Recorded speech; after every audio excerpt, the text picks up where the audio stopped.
Hai teman-teman, saya Lula Nike. Di video kali ini aku akan share ke teman-teman semua nih mengenai KPR dengan pelunasan sebagian nih. Kalau misalnya teman-teman mau lunasin sebagian, kira-kira menguntungkan nggak ya? Dan kira-kira kayak gimana sih perhitungannya? Saksikan ya semua ceritanya aku rangkum dalam cerita Bunda.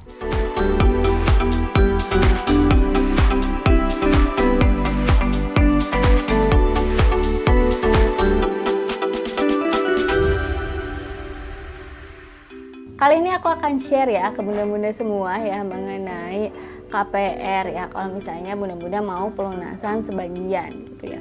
Apalagi buat pasangan suami istri ini bun, pasti hal yang utama itu punya rumah idaman ya, punya tempat tinggal idaman. Tapi sekarang itu harga rumah tuh kita tahu sendiri ya, harga rumah tuh nggak sedikit ya, harga rumah tuh selalu naik gitu ya, bahkan melambung tinggi. Dan kita tuh agak susah gitu ya kalau misalnya mau beli cash gitu ya. Jadi pada akhirnya banyak orang-orang yang nabung dulu atau langsung aja deh gitu kan pinjam KPR gitu. Karena kalau misalnya udah dihitung-hitung pasti kan hitung-hitung dulu kan kita tuh, oh kayaknya lebih bagus KPR deh gitu ya, udah ambil KPR. Nah terus kalau misal udah KPR nih, masalahnya adalah gimana biar KPR itu bunganya lebih kecil gitu ya. Salah satunya kita lakukan pelunasan sebagian gitu. Tapi apakah pelunasan sebagian itu sebetulnya menguntungkan? Nah, di sini aku ada kalkulator KPR-nya ya Bun ya. Kebetulan ini juga aku dapatnya dari YouTuber lain ya. Nah gitu, di sini langsung aku buka ya. Normalnya nih ya Bun, kalau misalnya kita mau ambil KPR itu kita cicilannya itu harus 30% dari penghasilan. Artinya nanti dicek dulu nih penghasilan bunda atau penghasilan suaminya berapa, atau misalnya kalau bundanya di rumah aja suaminya penghasilannya berapa. Nah biasanya rata-rata tuh di 30% ya Bun, karena yang 70%-nya lagi tuh biasanya untuk saving dan juga untuk kehidupan sehari-hari kita gitu Bun. Jadi ketika kita udah mau ngambil KPR nih, misalnya kita sisihin untuk cicilannya itu di 30% dari gaji gitu ya, otomatis yang 70%-nya itu kan masuk buat sehari-hari gitu kan, dan sisanya tabungan. Nah tabungan ini biasanya dipakai untuk pelunasan KPR. Kadang-kadang ada juga yang berpikiran, oke deh nanti kalau misalnya punya uang sambil nabung nanti kita mau lunasin KPR-nya deh kayak gitu. Nah di sini aku ada perhitungannya ya Bun ya, nih yang tadi udah aku buka ya perhitungannya. Jadi misalkan aja ya, di sini harga rumahnya itu bunda beli di 400 juta rupiah ya di sini. Nah terus ada DP-nya, karena kita misalnya baru punya uangnya itu 100 juta gitu ya, udah kita DP-nya 100 juta, akhirnya kita mau pinjam ke bank gitu ya, KPR senilai 300 juta rupiah gitu. Angsuran tenornya itu 15 tahun atau 180 bulan gitu ya, dan bunganya ini per tahun misalnya di 12,5% gitu ya. Jadi ini bunga maksimal ya sebenarnya ya, ini bisa lebih rendah lagi sebetulnya tergantung dari rate si banknya ya. Nah terus ada angsurannya di sini ya. Angsurannya berarti kalau kita masukin ada rumusnya, jadi dia angsurannya kurang lebih 3.697.000, berarti kurang lebih 3.700.000-an ya Bun ya gitu. Nah sehingga ini ada total bunganya dan total pokoknya ya. Total bunganya itu 365.500 sekian, dan total pokoknya itu 300 juta ya Bun ya untuk pinjaman KPR-nya.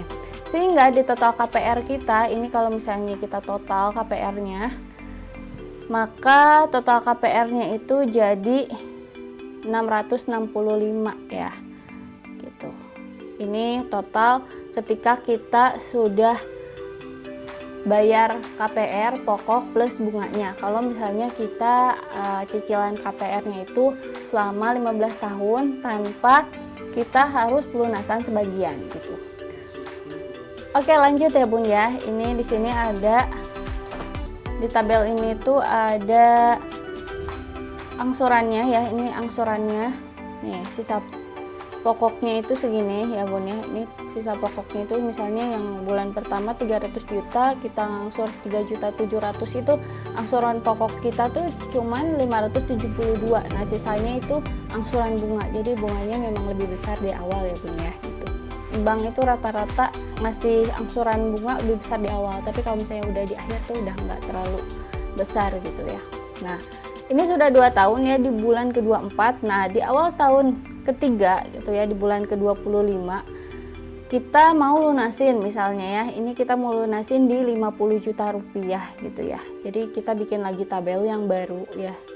Nih, ini untuk sisa pokoknya berarti di 284 juta ya Bun ya. Kita masukin ke sini. Nih, ini sisa pokok.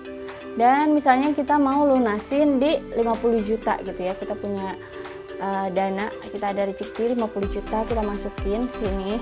Nah, terus akhirnya pinjaman KPR kita jadi berkurang dong otomatis. Yang tadinya sisanya 284 juta, kita lunasin 50 juta, jadi sisa KPR kita itu 234 juta aja gitu ya.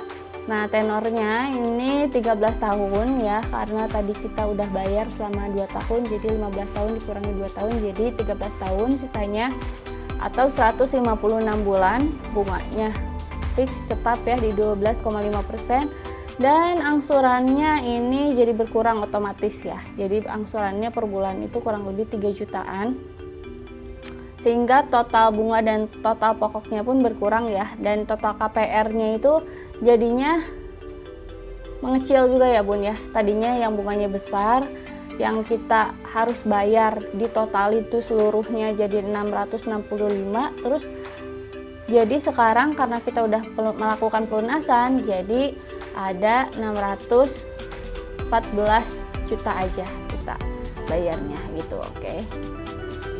Oke, lanjut ya Bun ya. Di sini kalau misalnya kita di awal tahun kelima mau lunasin lagi, tadi kan udah pelunasan sebagian nih di awal tahun ketiga.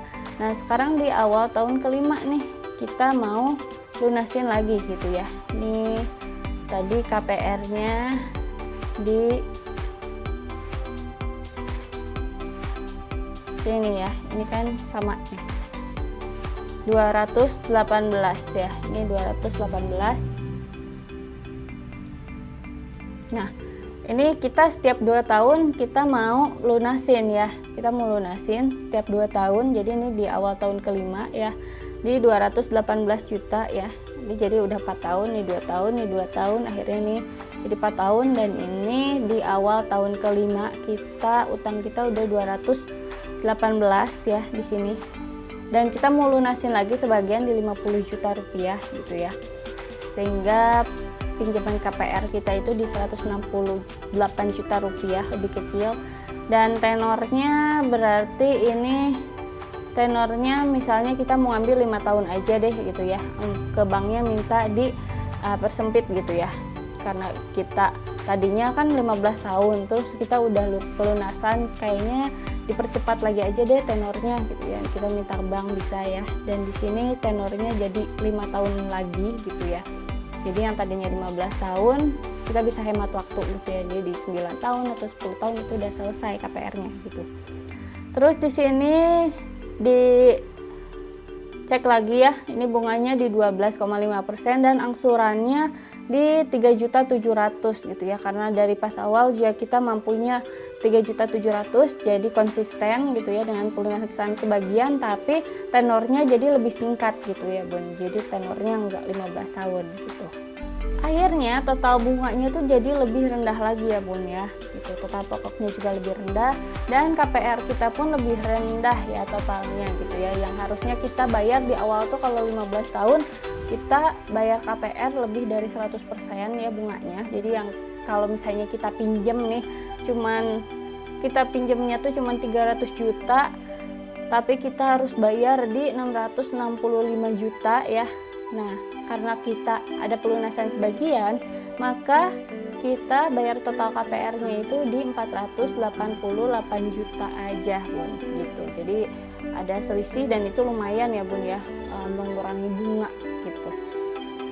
Oh ya, ini sekedar informasi juga ya dari aku ketika aku belum melakukan KPR gitu ya. Jadi bank itu ada perjanjian dengan kita sebagai nasabah gitu ya pada saat awal. Jadi ketika mau pelunasan gitu ya, ketika kita mau pelunasan itu ada syarat-syarat tertentu. Pelunasannya itu di tahun keberapa, misalkan kita pinjam KPR-nya itu di 15 tahun gitu ya, selama 15 tahun.